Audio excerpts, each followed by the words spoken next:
Full disclosure, I'm Robin Farzad. Everybody who's watching this is staggered by the pace at which the Afghan state, on which so much money and time and indeed blood had been invested, people are staggered by the pace at which it collapsed. The United States has spent nearly 2 decades and $2 trillion in Afghanistan. The country is again in the hands of the Taliban, America being the latest in a string of foreign players to be expelled from the failed state. Was this inevitable? Is there any hope for the regime in Kabul to espouse a more enlightened self-interest? Stay with us. This episode is made possible by the support of Salomon & Ludwin, a boutique wealth management firm dedicated to helping families make smart financial decisions. You worked hard and sacrificed to create and build wealth. They treat advice given to you with the respect your journey deserves. For over 30 years, Salomon & Ludwin has earned a reputation of trust and confidence, recognized by Barron's as a Hall of Fame advisor. More at salomonludwin.com. Full Disclosure podcast to NPR One, Spotify, and Apple at link fulldradio.com. Please subscribe, rate us, and recommend the show to others. And follow on Twitter, Facebook, and Instagram at FullDRadio. Joining me is James Astill, Washington bureau chief and Lexington columnist at The Economist. James was international security editor when he joined the magazine back in 2004. He's filed dispatches from Afghanistan, Pakistan, and many African countries, and he is monitoring this situation in Afghanistan closely. The cover says, Biden's debacle, what it means for Afghanistan and America. How are you, sir? I'm well, Robin. Yeah, good to speak to you. I have to ask you, with the benefit of, I say, 20 years of hindsight now, and I remember what was going through my head that day in Manhattan on September 11th. Whoever was responsible for this was going to be vanquished. There was just no way. An attack unprecedented since the likes of Pearl Harbor. And you remember what happened to Japan and the terms of the surrender. And here we are 20 years later, and the Taliban, which was giving succor and comfort and hosting al-Qaeda, which attacked the World Trade Center of the Pentagon, is indeed resurgent. Yeah, it could look, I suppose, as if America has spent an awful lot of blood and treasure not to move very far forward. I think that is deceptive. I think that, part of the problem with the American mission in Afghanistan was a failure from the beginning and for many years thereafter to distinguish properly, sufficiently between al-Qaeda and the Taliban, between the international terrorists and the tribally based Islamist militia that had taken power in Kabul. So, with a proper distinction in mind, it's clear that al-Qaeda has been largely broken up, certainly the al-Qaeda of bin Laden vintage that carried out the 9/11 attacks. That has been pretty much dismantled. The Taliban, always a very different entity from al-Qaeda, yes, indeed, are now back in power, but indeed they are a different entity. We could talk about, what this means for international terrorism or the fears around that, but it's not straightforward, certainly, that, al-Qaeda, as we remember it from 2001, is now back in business because the Taliban are back in Kabul. I want to read from the magazine. America has spent $2 trillion in Afghanistan. More than 2,000 American lives have been lost, not to mention countless Afghan ones. And yet, even if Afghans are more prosperous now than when America invaded, Afghanistan is back to square one. The Taliban control more of the country than they did when they lost power. They are better armed, having seized the weapons America showered on the Afghan army. And they have now won the ultimate affirmation, defeating a superpower. I try to wrap my head around the implications of this, especially in that we're weeks away from the somber 20th anniversary of September 11th. I mean, from a timing perspective, was there no other way of kind of diffusing this or punting it down a little further if there were going to be terms of our surrender, kind of dripping it out and making sure there are some safeguards in place? I think that, look, Robin, for 20 years, there have been arguments around Afghanistan between people arguing for one course, whatever, a heavy footprint, lots of American troops on the ground, or a very light American footprint, just a counterterrorism mission, or no mission at all. And people on all sides of those arguments have promised a sort of perfect alternative to what's actually happening. We now know, we certainly should know, that there is no perfect alternative for Afghanistan. It's possible that President Joe Biden will be vindicated in his decision to withdraw from the country. It might look like a very wise one not too far into the future. But right now it looks like a bad one. And though there may be no perfect alternative to what Joe Biden has done, there are things that he could have done with an intent to withdraw from the country that would greatly have reduced the risks of total chaos, bloody chaos, and humiliation for America that we're now seeing in Kabul. Indeed, in the Lexington column, I'm getting your words here, nor is it clear that staying on would have meant escalating the war, in which America has lost 24 soldiers in combat in the past 2.5 years. Above all, the catastrophe that Biden was required to answer for this week was not the decades-long failure in Afghanistan, or even his decision to draw a line under it. It was his administration's astonishing lack of preparedness for the Taliban's takeover. Aside from an implausible and swiftly debunked claim by Mr. Biden that America had not previously evacuated many vulnerable Afghans because they had not wanted to leave, the president's lengthy self-justification seemed mostly intended to distract attention from that disaster. I gotta say, I thought these guys were far more prepared and premeditated. I mean, your hand did this. Trump was negotiating openly with the Taliban a year ago. You know that the September 11th anniversary is coming up, and you do not want to envision a split-screen scenario with Kabul's kind of lurid fall and the memorial in Lower Manhattan. And yet, all of this stuff over the past 3 weeks happened in slow motion. We saw major cities fall, get sacked by the Taliban in Afghanistan, and it was just an inevitability that Kabul was going to fall. You have this cataclysm at the airport. You have dozens and dozens of Afghani immigrants being flown into Dulles Airport. Indeed, this morning, they're being delivered on the doorsteps of the Beltway in Northern Virginia looking for safe passage or some sort of resettlement. I don't understand, and you covered, DC, how an administration that kind of prides itself on this preparation and competence as opposed to what we just experienced over 4 years allowed this to happen. Well, you're certainly describing the reality of what's happened, Robin, and clearly there's been a terrible failure of planning or of risk evaluation on the part of the administration. I will say, and this is not a defense of the administration, that everybody who's watching this is staggered by the pace at which the Afghan state, on which so much money and time and indeed blood had been invested, people are staggered by the pace at which it collapsed. So I think, President Biden envisaged that the 9/11 anniversary would be a good moment to be able to declare that he'd ended this war, the war begun by the 9/11 attacks. He liked that symmetry. He liked that symbolism. He just assumed that the collapse of the Afghan state, the victory of the Taliban, would take some months or maybe even years to happen. He signaled that he didn't care whether the Taliban won or not. Not really. He didn't really care who controlled Afghanistan. Otherwise, he wouldn't have pulled the plug in the way that he did.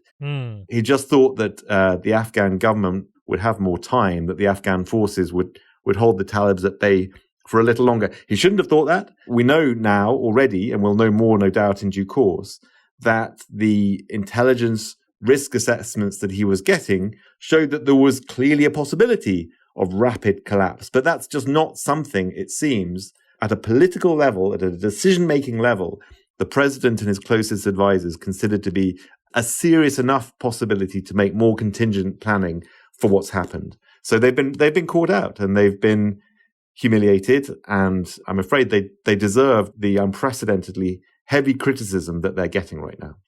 James, perhaps a short history lesson from you. When, I guess at some point around 50 years ago or 40 years ago, did it become the manifest destiny of Afghanistan, this notoriously treacherous terrain, and that it's been just difficult for millennia to conquer, for hundreds of years to conquer, that it was its manifest destiny to become a failed state? I remember the Soviets being banned from the 1980 Olympics for their invasion. I remember the Mujahideen in the 1980s. It's kind of a nexus of the Cold War. I remember the Taliban ascended, I think, in 1996, and they strung up and executed the ruler of Afghanistan. And then barely 5 years later, it's again in the world's crosshairs because of September 11th. Yeah, so I mean, you are describing a bloody history of state failure, Robin, and you're also referring to some of the reasons that has come to pass. To go back a little bit further, Afghanistan was always a kind of improbable state, I suppose. Ethnically, it's extremely fractured. It doesn't have a majority from any one ethnic group. The Pashtuns, the Taliban's own ethnic group, or at least the ethnic group that dominates the Taliban, are not 50% of the population, even though they're considerably bigger than Tajiks, Uzbeks, Hazaras, the other notable minorities in the country. And, there are other countries around the world where there are great coalitions of ethnicities. But in Afghanistan, that really mattered because the country is also divided geographically. It's never had good infrastructure and a sort of strong centralized economy. And through history, going back to the British experiments in pacifying the northwest borders of British India, it's been a very unruly part of the world. It was given a degree of cohesion by the former Afghan monarchy. And then things progressively fell apart in the aftermath of the monarchy's fall and the takeover of the country by a Soviet communist proxy first. And when that proxy came under attack, of course, the Soviet army rolled into Afghanistan. And so we then had the full-on Cold War accented war of the 1980s, when there was a Soviet occupation of the country in support of a Soviet proxy communist administration in Kabul. And both the Soviets and their proxy were under fierce attack from many tribal leaders and militia leaders who are still around causing mayhem in Afghanistan to this day. And those leaders had support from the other superpower, the opposing superpower, America, also from the Pakistanis, and they were shielded in Pakistan, across the border in Pakistan. The Taliban, to sort of fast forward a little bit, arose in the mid-90s to try to pacify the country, to bring an end to the bloody mayhem that Cold War-fueled war had brought the country to by the early mid-90s, when there was a full-blown civil war in the country in the aftermath of the Soviets' withdrawal. And indeed, when the Taliban first rolled into Kabul in late 1996, Kabulis threw flowers at their feet. They were so grateful that there appeared to be a militia strong enough and concerned enough about security and law and order, as the Talibs were, to put an end to the civil war. So the Taliban, villains and reviled as they became for many Afghans, were not the worst players in those decades of mayhem and terrible, terrible civil war and strife. Is the country sort of fated to be a failed state? Well, it didn't seem like that at times early on in the American experiment with state building, after America bombed the Taliban from power in 2001. But very soon, the strains in that Western project became apparent. And I'll just leave you with one of them, because it seems ever more significant in retrospect. And that was really the degree of centralization that America and its allies imposed upon this new fledgling Afghan state. They took a shortcut in sort of state development and wanted everything run from Kabul, with the benefit of the huge budgets, the huge sums of Western aid money that were poured into Kabul. And they thought that they could sort of fast track development and bring the country to heel that way. It just didn't happen. The country is too divided, too fractured ethnically and regionally and in other ways. And if there is to be, to get back to your original question, is Afghanistan fated to be a failed state? If there is to be a stable, self-governing, functional Afghan state, I do feel it will have to be built more from the provinces up than from the center. Full disclosure, I'm Robin Farzad. You are listening to James Astill. He's Washington bureau chief and Lexington columnist at The Economist. He was previously international security editor. He has filed stories from Afghanistan and some of its neighbors, including Pakistan. The cover is Biden's debacle. Kind of doesn't mince words here on the situation unfolding, as the airport still is a chaotic situation and people desperately trying to get out. And I don't even know how to characterize it. The Biden administration may be trying from a position of, I don't think you have a position of negotiation strength anymore, saying, will you give us some forbearance? Maybe if we can get more people out. I guess it behooves the Taliban to behave a little while longer. You would think. I mean, in the process of being cut off from all the multiple millions of dollars of aid money that Afghanistan was receiving, they don't have access to almost all of Afghanistan's reserves. I think the former central bank governor suggests that they've got access to less than 1% of the central bank reserves. So they're staring sort of down the barrel of an enormous economic and humanitarian crisis, almost however well they impose security on the country, assuming that they can. So you would think it would be in their interest to play nice and to try to form some kind of a diplomatic relationship with the Americans, which they would start off by helping the Americans with this evacuation, or at least allowing the American evacuation. But how in control of their own foot soldiers they are, how responsible their leaders in Kabul are, we don't know. Clearly, there's some worrying signs on that. Outside the very small perimeter that America and its allies control around Kabul airport, there appears to be mayhem. And it does seem that Taliban fighters are contributing to that mayhem. We have terrible stories of stampedes, children being killed in stampedes outside the airport, partly as a result of Taliban fighters firing volleys of gunfire into the air. We hear stories of people being roughed up, beaten up, Westerners as well as Afghans, people being turned away from checkpoints as they try to make their way with valid passports and visas to the airport. So things are going pretty messily and clearly have the potential to go much worse.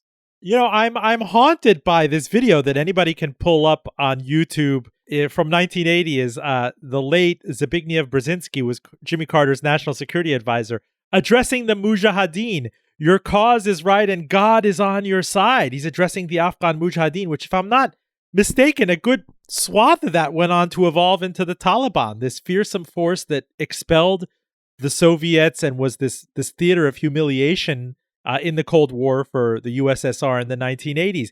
Have we armed effectively the Mujahideen and the Taliban twice? I think in leaving now with all of the arms and jeeps and tanks and rocket-propelled grenade launchers and everything else in our wake. Yes, you have, Robin.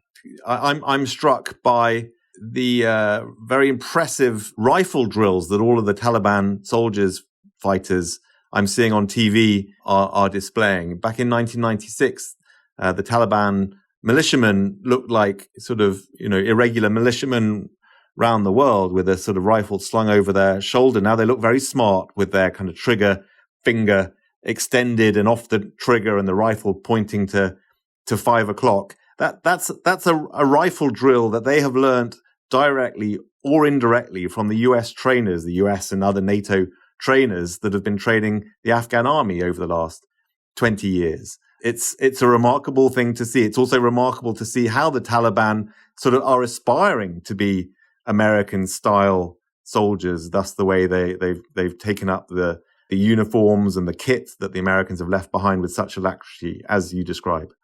I want to read again from the from the leaders column. The fiasco in Afghanistan is a grave blow to America's standing, in that there's one aspect that gets to kind of the manufactured urgency of getting out of Afghanistan, which is what I don't quite understand. Mr. Biden did not have to stick to an agreement that he inherited from Donald Trump. In fact, he didn't entirely, refusing to keep to the original timetable. The Taliban were clearly not holding up their end of the bargain, pressing their advantage on the battlefield instead of negotiating in good faith with the Afghan government. That could have been grounds to halt or reverse the American withdrawal. There was little political pressure within America to bring the war to a speedy conclusion. Yet Mr. Biden was working to an arbitrary and flippant deadline of his own, seeking to end the war by the 20th anniversary of 9/11. Although the speed of the Afghan government's implosion surprised most observers, including this newspaper, America's soldiers and politicians were among the most naively optimistic, insisting that a total collapse was a vanishingly remote prospect. I just want to get to the urgency of this. I mean, in for a penny, in for a pound, in for $2 trillion, right? In for a pound, right? This was, we had the troops there. We had the leverage. What was the advantage in declaring the time that we're going to get out? If anything, that just gives the Taliban, I think, free rein to sack the various cities and make Kabul an inevitability. So it goes back to President Biden's own strong, long-held view that military entanglements of this kind, as Afghanistan had turned out to be, as Iraq was for some time, as Syria might have been if the Obama administration had sent military forces there, as Libya turned out to be, albeit that there were very few Western troops on the ground there. Biden believes that these entanglements are not in America's interest. He thinks that they are immediately liable to mission creep. He doesn't trust the top brass in the Pentagon not to always demand more and more resources for a future military solution, which is never realistic. He thinks you've got to be very skeptical of the advice you get from the Department of Defense and cut your losses and move on to the more successful, more focused foreign policy that it seems he envisages. So again, a point I made earlier, Biden didn't really care whether the Taliban controlled Afghanistan or not. He signaled that. He signaled that it was not in America's interest to worry any more about that. He felt that the counterterrorism part of the American mission had been served or could still be served with Americans outside the country. And with that position, Biden has been proved wrong on the alacrity with which the Taliban took over the country in the wake of the American withdrawal and the problems that this has now presented to his administration on the evacuation in particular. That's what he was wrong on in his own terms, not the withdrawal per se. I want to quote from your column, the Lexington column. In fact, around 70,000 Afghan soldiers and policemen have died fighting the Taliban. The country's forces folded only after Mr. Trump cut a deal with their enemies that then Mr. Biden cut their air and logistical support. And the Democratic president was not always so skeptical of the effort to build an Afghan state. He was initially supportive of it. I don't know if I'm making so much sense, but I'm trying to get at the urgency of pegging it to this date. I know I keep hitting you on it. Was there a pressing public opinion pressure for him to do this? Where does this even rank Afghanistan? If I were to go back and look at Afghanistan coverage on the nightly news over the past 2-3 years, it was definitely, fifth fiddle to COVID and everything else that was going on. Yeah, no, I think it was 20th fiddle to any number of stories of perhaps less importance than COVID.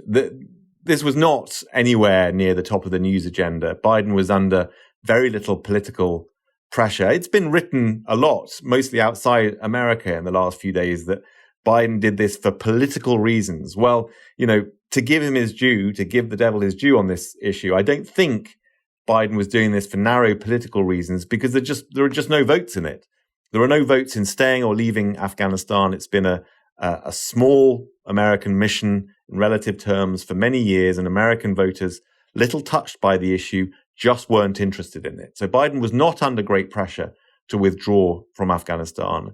He wanted to withdraw from Afghanistan because he was not a fan of the Afghan mission, to put it mildly. And he saw the 9/11 anniversary, the 20th anniversary coming up, as an appropriate milestone to reach for, to say that this was the moment that he ended the wars, I guess even to try to get a bit more popularity for his withdrawal, by explaining to American people that whole era of post 9/11 foreign policy was now over. He didn't sign up to it. He didn't believe in these interventions. That's what he had in mind. To the extent that there was urgency around the American withdrawal, it was entirely imposed by the president himself, not by politics, not by circumstance, but by his own view of the matter. That's, as we're clearly discussing, turned out to be a major miscalculation, whatever you think of the rights and wrongs of an American withdrawal from Afghanistan. Full disclosure, please stay with us. This show podcasts to NPR One, Spotify, and Apple Podcasts at link fulldradio.com. Please subscribe, rate us, and recommend the show to friends and family. If you're just joining us, we are talking to James Astill. He is Washington bureau chief and Lexington columnist at The Economist magazine. The cover story is Biden's debacle, alas, what it means for Afghanistan and America. I have to ask you, is there anything to be gleaned, James, in the lesson of maybe pulling out prematurely from Iraq and the vacuum that it left? And, we weren't talking about ISIS, I think, before 2014, and then it completely eclipsed Al-Qaeda. Al-Qaeda wasn't an issue in Iraq when the United States took out Iraq, but then ISIS becomes the primary terrorist concern in that vacuum. Indeed, this is a land that has shown itself amenable to kind of foreign terrorist squatting, as it did with Al-Qaeda. Who's to say it won't happen again?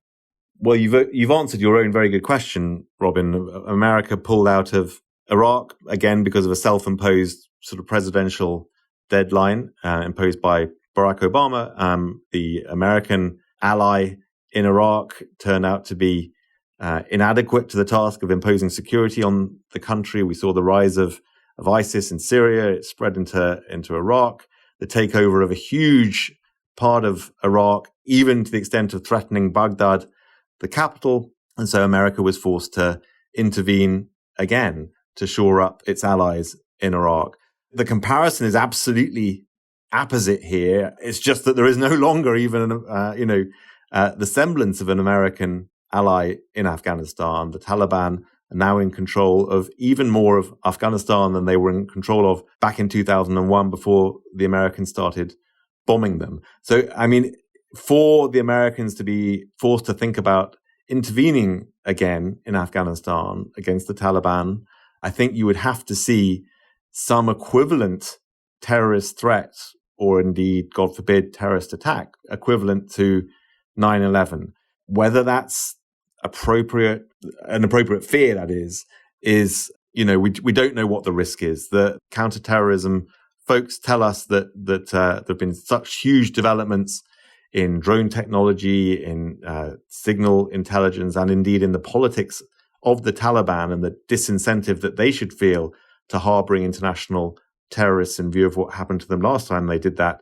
All of that might suggest that there is a much lesser risk of history repeating itself and are getting another 9/11 than some people fear, but it's clearly nonetheless a valid fear.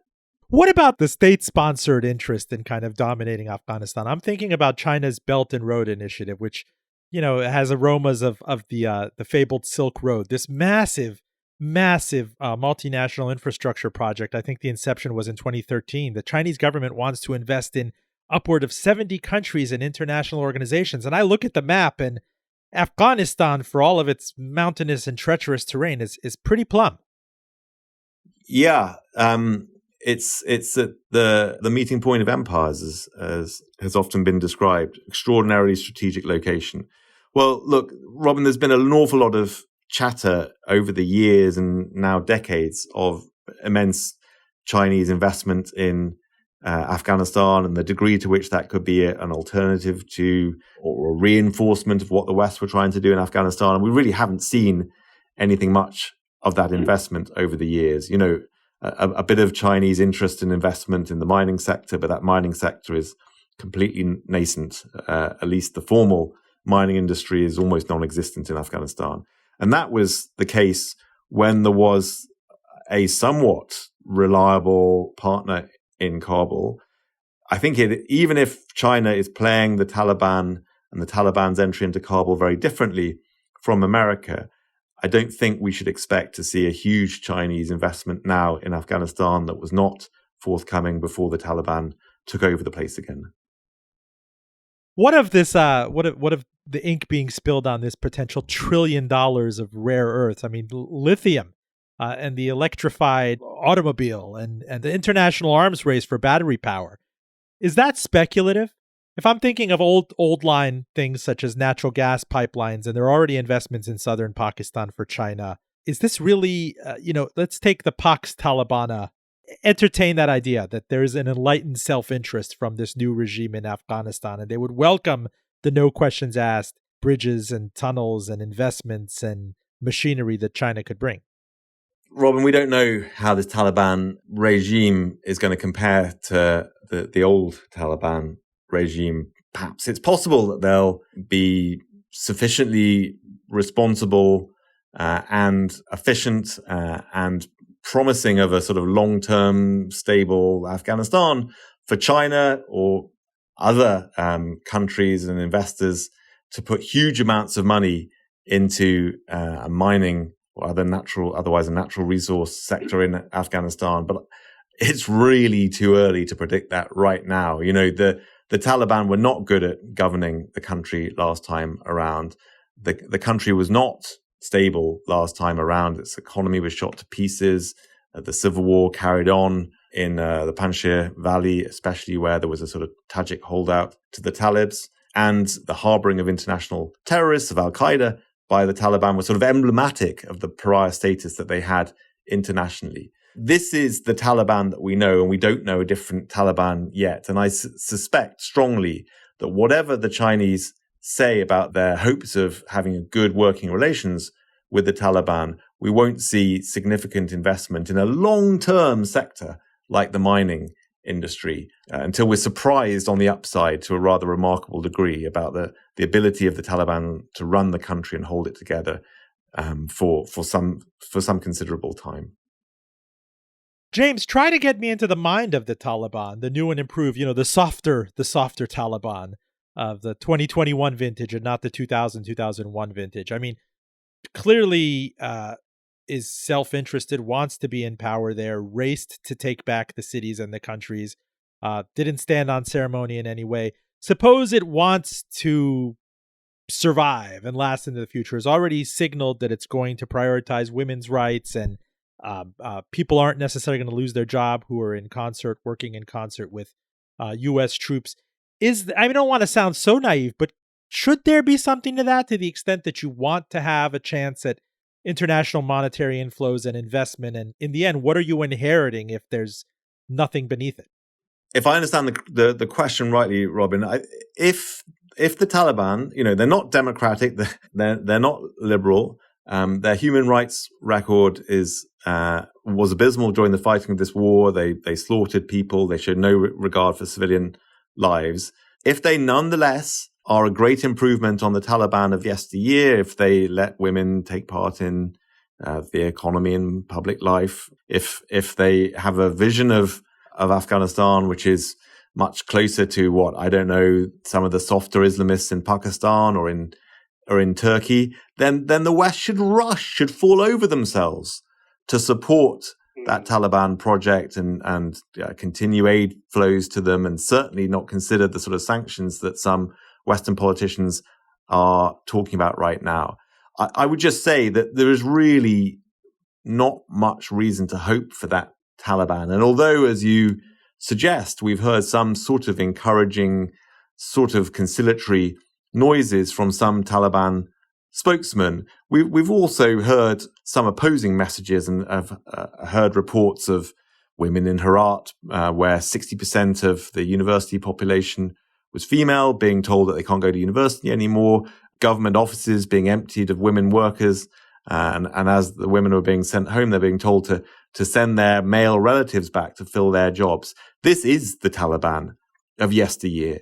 So the sort of new and improved and softer Taliban is still very much a notional thing rather than something that I think we can point to yet.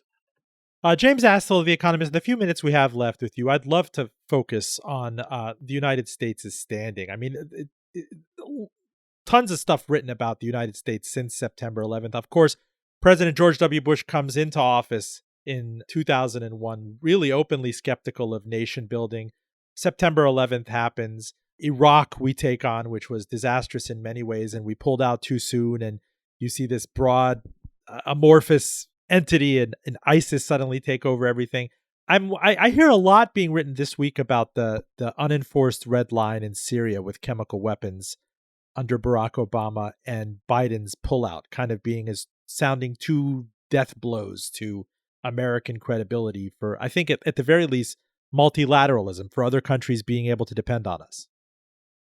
So Robin, this is a bad blow for America's reputation. It's a disaster. The Europeans who feel that they were, partners in Afghanistan who sacrificed a great deal, so not just the Europeans, but Canada too, the NATO members primarily, sacrificed huge amounts of their own blood and treasure in Afghanistan, were signed on to the American-led effort to stabilize Afghanistan in the long term. And now the Americans have just pulled the plug on them, making not just America's, but other NATO members' sacrifices in Afghanistan worthless. So there is a great deal of unhappiness amongst America's traditional allies, those allies that President Biden swore to big up and refresh and replenish in American diplomacy when he took office. Nonetheless, the history of American foreign policy in recent decades is of terrible failures, and Vietnam is the classic example. A sin of commission. There have also been sins of omission, the failure of America to respond to try to quash the Rwandan genocide in the mid-90s, for example. Also, these failures were all marked by terrible chest-beating and hair-tearing in Washington, D.C., and certainly consternation amongst American allies. But America does have great powers of reinvention and acting when the politics line up behind a more imaginative, confident, forceful American foreign policy once again. And in America's victory in the Cold War, ascension to be the one global superpower, not long, 15 years after the debacle in Vietnam, these sort of examples show us that, that it's never darker than shortly before the dawn. And there can be, no doubt, a sort of dawn of American foreign policy again. There are reasons to think that history is not going to just repeat itself. The rise of China makes a big difference to America's ability to act in the world. Perhaps more importantly, the dysfunction in American politics makes it very hard to rally the country behind a foreign policy, just as George W. Bush was able to rally the country after 2001. So there are things to worry about, but I wouldn't rule out America's ability to come back from this by any means. And I have to ask you in closing, let's throw a wild card in here. Iran.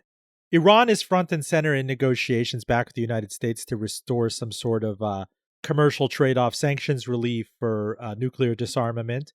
They must not be thrilled with having the Taliban back on their immediate eastern border.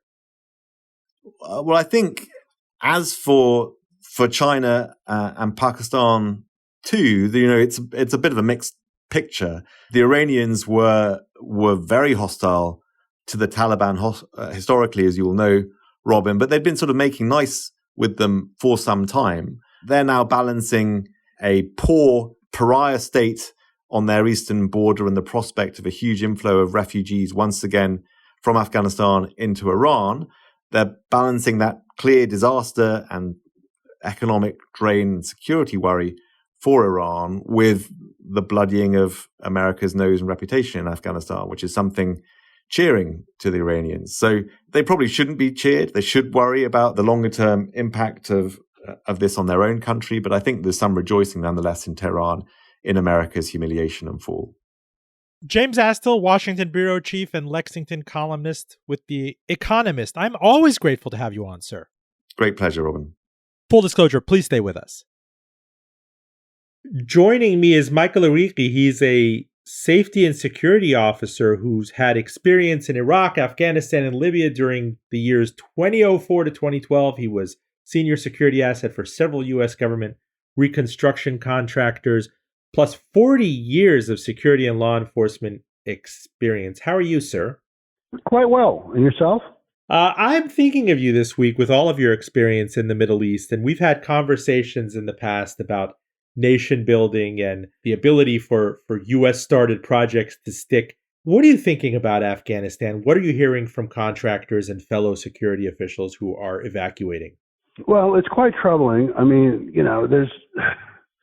if I must be very, very direct, it's Hobson's choice. Shall we say or shall we go? I mean, we try to reconstruct the country or construct the country, actually, and it was a very difficult task. Sure. Well, given the resources and the manpower and the relative desire of the Afghanis, it's a tribal culture. I mean, they did not understand a number of things we were trying to do, and I have to find no fault with them. Take me back to when you first went there in Afghanistan. What your first impressions were? Was that back in 2004? No, that was 2009. I was there 2009, 2012. It's it's a beautiful country. The people are quite lovely, but it's it devolved. Afghanistan in the 60s and 70s, before the Soviets came in, was moving toward a westernized culture. If that's a good thing or a bad thing, I can't comment, but they certainly were trying to westernize with their education, their mores, their dress, their appreciation of the outer world. Now, you have to understand, this was localized in the bigger cities, in Mazar Sharif, in Kabul, in Jalalabad, and Herat, the bigger cities. The outliers stayed quite tribal. And, the literacy rate in Afghanistan now is very poor. The only, according to multiple organizations, the only other country in the world that has less literacy is South Sudan. Wow. So how would you have viewed the United States 20 years ago when you're put into this situation? You have to take out Al-Qaeda. Al-Qaeda is being hosted by the Taliban. There's a strange symmetry to it that the very regime that hosted the terrorists who attacked the United States on September 11th is resurgent and gets to inherit the country on the 20th anniversary of the September 11 attacks. Well, the Taliban did not take out the United States. Al-Qaeda did, who they gave safe harbor to. Yes. So, and there's a concept in Afghan society called Melmasti, and there's a similar concept in the Arab world, that someone comes to you in need of support, you can't refuse them. So, the United States had no idea of the Afghan culture, because we cut tail and ran after the Soviets left. So we didn't have a lot of assets on the ground. We didn't have a lot of direct intel of the country. It reminds me of that quote, Mike, in Rambo, when Musa is talking to Rambo. Let me quote. He goes, "This is Afghanistan. Alexander the Great tried to conquer this country, then Genghis Khan, then the British, now Russia." This was back in 1988. "But Afghan people fight hard. They never be defeated. Ancient enemy make prayer about these people. You wish to hear?" Rambo says, very good, it says. "May God deliver us from the venom of the cobra, teeth of the tiger, and the vengeance of the Afghan." That's one thing we discussed with James Astill of The Economist, and what led to this country devolving, as you said, and becoming a failed state and becoming ungovernable, and why the United States was the latest in a string of several different external players who came in and thought that they could rebuild something with all of these billions and billions, maybe upward of $1 trillion spent on it. Well, the British tried 3 times. So, you give them points for persistence, but not effectiveness. We fail to understand the people. The Afghanis are resilient people. I shudder to think what's going to happen moving forward. What are you hearing from fellow contractors out there, people who you've interfaced with in the past, people who are trying to get out at this very moment? Well, most of them have been able to get out, but moving forward, we have a lot of deep ties with the Afghanis on a personal level. I was very fortunate. I spent most of my time living in Wazir Akbar Khan. I wasn't on the bases, so I had the opportunity on a daily basis to interface with the Afghanis. And, our hearts are breaking for them and their families. Fortunately, most of my guys, we were able to get the special immigrant visas years ago. So they're living, all over, dispersed in the United States. But there's still a lot of friends and family who are trying desperately to get out. I get correspondence every day from Afghanis who I knew, maybe not very well, and who I knew well, that what can you do? Do something. Help us get out. It's quite desperate. Now, how monolithic is the Taliban versus its kind of year 2000, 2001 vintage? I mean, Mullah Omar, after all, was on the U.S.'s most wanted list in the wake of September 11th. But here you have a a regime there that purports to say, I guess it's nominally okay with women in government roles, women going to schools. Do you trust it? Do you think that it'll have some element of enlightened self-interest in mind in terms of contractors and bridges and roads and all the other things that need to be done to not be a failed state? I wouldn't trust the Taliban as far as you can kick anything. They're an unreliable ally. Unfortunately, we're in negotiations with them because we have no choice. We have no choice. Taliban 2.0 is essentially Taliban 1.0.